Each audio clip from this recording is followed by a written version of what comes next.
ఎందుకు అలా బాధపడుతున్నావు? నేనేం అనలేదు కదా. మీరేం అనలేదని నా బాధ. మీరేం అనరు కాబట్టి ఇంట్లో ఇష్టం వచ్చినట్టు ఏదో ఒకటి నేను అనేసిపోతూ ఉంటారు. ఇప్పుడు నేను నీకేం చెప్పినా అర్థం కాదు, కానీ సాయంత్రం వచ్చిన తర్వాత నీకు అర్థమయ్యేలా వివరిస్తాను, ఓకేనా? వచ్చేసారా? మీరు వచ్చాక ఏదో చెప్తా అన్నారు కదా, దాన్ని బట్టి నేను ఉండాలా పుట్టింటికి వెళ్ళిపోవాలా డిసైడ్ చేసుకుంటాను. అది కాదు కవి, అప్పుడు నేనేమీ అనలేదనే కదా నీ బాధ. ఆ సమయంలో నేను ఒక్క మాట అన్నా కూడా మీ ఇద్దరి మధ్యలో వైరము దూరము రెండూ పెరుగుతాయి. అసలు నేను మౌనంగా ఉన్నానని అనుకుంటున్నావు, కానీ ఇద్దరికి నచ్చ చెప్పలేని నిస్సహాయత అని నువ్వు అర్థం చేసుకోవట్లేదు. ఇన్నాళ్ళు తన చెప్పు చేతల్లో ఉన్న కొడుకు పెళ్ళయ్యాక పిల్లం మాటే వింటున్నాడు, నన్ను పట్టించుకోవట్లేదు అనే భ్రమలో ఉండి తను ఏదో మాట్లాడితే దాన్ని కూడా నువ్వు సీరియస్గా తీసుకుంటా అలా చెప్పు. నిన్ను నూరేళ్ళు నాతో కలిసి జీవిస్తాను, నాతో జీవితం పంచుకుంటా అని నాలో సగభాగమైన నువ్వు కూడా నన్ను అర్థం చేసుకోకపోతే అలా చెప్పు. అమ్మకి నేను టైం చూసుకుని నచ్చ చెప్తాను, సరేనా?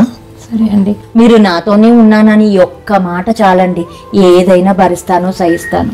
నీతో నేను, నాతో నువ్వు ఉండడం కాదు, ఒకరితో ఒకరు, ఒకరి కోసం ఒకరు ఉండాలి. అప్పుడే ఆ జంట కలకాలం అన్యోన్యంగా ఉంటుంది. అర్థమైందా? ఏమంటుంది పిల్లం పుట్టింటికి వెళ్ళిపోతానంటుందా?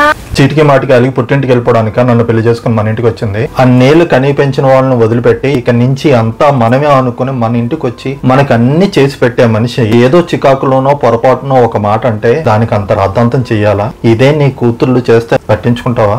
ఫస్ట్ కోడలు వేరు కూతురు వేరు అనే భావన పక్కన పెట్టు. కూతుర్లు పెళ్లి చేసుకుని వేరే ఇంటికి వెళ్ళిపోతారు. నీతో ఎప్పుడు ఉండేది కోడలే.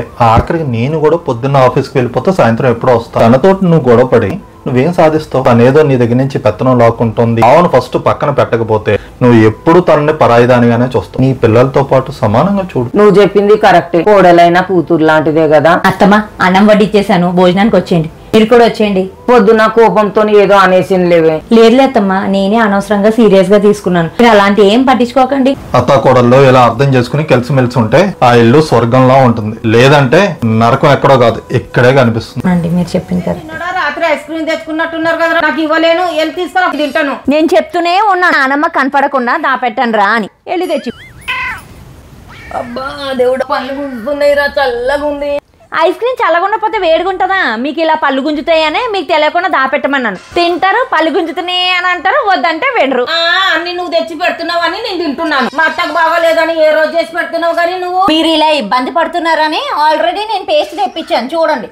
మేము రోజు పేస్ట్ కాకపోతే బూర్దుతో తోముకుంటున్నాం ఏంటి? అది కాదత్తమ్మా. ఇది ఇండియాలోనే చాలా పెద్ద బ్రాండ్. ఇది డాక్టర్స్ చేత నిర్ధారించబడింది. దీంట్లో నేచురల్ ఇంగ్రీడియంట్స్ ఉండడం వల్ల నోటి దుర్వాసన, పంటి నొప్పి, చిగుర్ల నుంచి రక్తం కారడం లాంటి సమస్యలన్నీ తగ్గిస్తుంది. అవునానే, ఆ పేస్ట్ వాడుకుంటే రోజు ఐస్ క్రీమ్ తినొచ్చానే. అయితే ముందైతే పేస్ట్ మార్చాను. చిన్నోడు కూడా చాక్లెట్లు తిని పళ్ళు పుచ్చిపోతున్నాయని ఇదిగోండి ఈ గమ్ కేర్ టూత్ పేస్ట్ కూడా తెప్పించాను. మంచి పని చేశారు. ఫ్రెండ్స్, మీకు కూడా ఈ పేస్ట్ కావాలనుకుంటే సెన్సోరా వెబ్సైట్ కి వెళ్ళి ఆర్డర్ చేసి 6 పేస్ట్లు కొంటే 6 సాఫ్ట్ బ్రష్లు, 4 టంగ్ క్లీనర్ ఫ్రీ ఇస్తున్నారు.